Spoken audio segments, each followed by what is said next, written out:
اگر اللہ آپ کی مدد کرے گا تو کوئی بھی آپ پہ غالب نہیں ہو پائے گا. اللہ اگر آپ کی مدد کرے گا تو کوئی بھی آپ پہ غالب نہیں ہو پائے گا. لیکن اللہ اگر آپ کو چھوڑے گا تو کوئی بھی آپ کو پھر مدد نہیں کر سکے گا. اے مومنو، اللہ پہ ایمان لاؤ. صلاح سے زندگی میں ڈسپلن پیدا ہوتا ہے. صلاح ہمارے معاشرے کی حالت میں تبدیلی پیدا کرتی ہے، معاشرے کو سدھارتا ہے، بھائی چارہ بڑھاتا ہے. اللہ تعالیٰ فرماتے ہیں سورہ حجرات میں، سورہ نمبر 49 چیپٹر 49 آیت نمبر 13 میں، یا ایھا الناس انا خلقناکم من ذکر وانثی وجعلناکم شعوبا وقبائل لتعارفوا ان اکرمکم عند اللہ اتقاکم ان اللہ علیم خبیر. اے انسانوں، ہم نے تمہیں ایک مرد اور عورت کے جوڑے سے پیدا کیا ہے اور تمہیں تقسیم کیا ہے قبائل میں، گروہ میں، تاکہ آپ ایک دوسرے کو پہچان سکو، نہ کہ آپ ایک دوسرے سے نفرت کریں. صلاح میں 5 وقت کم از کم بھائی چارہ بڑھتا ہے. جیسے میں نے کہا تھا، ہم جب صلاح کے لیے کھڑے ہوتے ہیں جماعت میں، ہمارا کاندھا ہمارے بازو والے کاندھے سے لگنا چاہیے، ہمارے پیر بازو والے پیر سے لگنا چاہیے. چاہے امیر ہو یا غریب، راجا ہو یا فقیر، اگر نماز کے لیے ساتھ میں کھڑے تو کاندھے سے کاندھا لگنا چاہیے، پیر سے پیر لگنا چاہیے. چاہے گورا انسان ہو یا کالا، پیلا یا گھیوا، اگر نماز کے لیے کھڑا ہے تو کاندھے سے کاندھا اور پیر سے پیر لگنا چاہیے. بھائی چارہ بڑھتا ہے. اللہ تعالیٰ فرماتے ہیں قرآن مجید میں، سورہ ھمزہ میں، سورہ نمبر 104 آیت نمبر 1 میں، وَيْلٌ لِّكُلِّ ہُمَزَةٍ لُمَزَةٍ، لعنت ہے ہر قسم کے غیبت کرنے والوں پر. اللہ تعالیٰ فرماتا ہے سورہ حجرات میں، سورہ نمبر 49 آیت نمبر 11 اور 12 میں، کہ آپ میں سے آدمیوں کا ایک گروہ دوسرے پہ ہنسنا نہیں چاہیے. ہو سکتا ہے کہ وہ لوگ آپ سے بہتر ہے. آپ لوگوں میں سے ایک خواتین کا گروہ، عورتوں کا گروہ دوسرے پہ ہنسنا نہیں چاہیے. ہو سکتا ہے کہ وہ آپ سے بہتر ہے. آپ ایک دوسرے کو غلط نام سے مت بلاؤ، برے نام سے مت بلاؤ، ایک دوسرے پہ شک مت کرو. کئی بار شک گناہ ہے. ایک دوسرے کے بارے میں پیٹھ پیچھے غیبت مت کرو. کیا آپ اپنے بھائی کا مرا ہوا گوشت کھانے کے لیے تیار ہے؟ اس آیت میں اللہ تعالیٰ کہتے ہیں کہ اگر آپ غیبت کریں گے تو اپنے مرے ہوئے بھائی کا گوشت کھانے کے برابر ہے. جیسے میں نے پہلے کہا تھا مرا ہوا گوشت کھانا حرام ہے، یہاں مرے ہوئے بھائی کا گوشت کا ذکر ہے جو کینیبل ہے. کینیبلز مطلب جو انسان دوسرے انسان کو کھاتے ہیں، اسے کہتے ہیں انگریزی میں کینیبل. کینیبل بھی دوسرے انسان کو کھاتا ہے لیکن اپنے بھائی کو نہیں کھاتا. اللہ تعالیٰ فرماتے ہیں اگر آپ غیبت کریں گے تو اپنے مرے ہوئے بھائی کا گوشت کھانے کے برابر ہے. ڈبل گناہ. آپ بالکل اسے پسند نہیں کریں گے. صلاح میں معاشرہ سدھرتا ہے اور حقانیت بڑھتی ہے. اللہ تعالیٰ فرماتے ہیں سورہ عنکبوت میں، سورہ نمبر 29 آیت نمبر 45 میں، اتلو ما اوحی الیک من الکتاب واقم الصلاۃ ان الصلاۃ تنہی عن الفحشاء والمنکر. وہ آیت کی تلاوت کرو جو اللہ نے نازل کیا اس کتاب میں، اور صلاح قائم کرو. بے شک صلاح فاحشی اور برے کام سے روکتی ہے. اللہ تعالیٰ فرماتے ہیں سورہ اسراء میں، سورہ نمبر 17 آیت نمبر 81 میں، وَقُلْ جَاءَ الْحَقُّ وَزَهَقَ الْبَاطِلُ إِنَّ الْبَاطِلَ كَانَ زَهُوقًا. کہو کہ حق آ چکا ہے اور باطل ختم ہو جائے گا. باطل ختم ہونے کے لیے پیدا ہوا تھا. حق کی بات کرو، حق سے مت ڈرو. اللہ تعالیٰ فرماتے ہیں سورہ بقرہ میں، سورہ نمبر 2 آیت نمبر 42 اور 43 میں، کہ آپ حق کو جھوٹ سے مت بدلو، اور جب آپ حق کو جانتے ہیں تو حق کو مت چھپاؤ. نماز قائم کرو اور زکوٰۃ دو. اللہ تعالیٰ فرماتے ہیں سورہ بقرہ میں، سورہ نمبر 2 آیت نمبر 188 میں، کہ آپ رشوت مت دو جج کو، حاکم کو، تاکہ دوسرے کی دولت ہڑپ کر سکو. صلاح کے ذریعے معاشرہ سدھرتا ہے، حقانیت بڑھتی ہے، اور جو سلامتی ہے، امن، وہ بھی بڑھتا ہے۔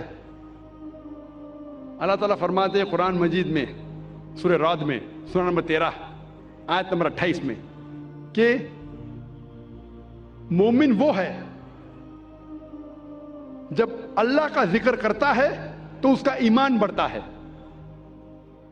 اللہ کا ذکر کرنے سے مومن کا ایمان بڑھتا ہے، سلامتی بڑھتی ہے۔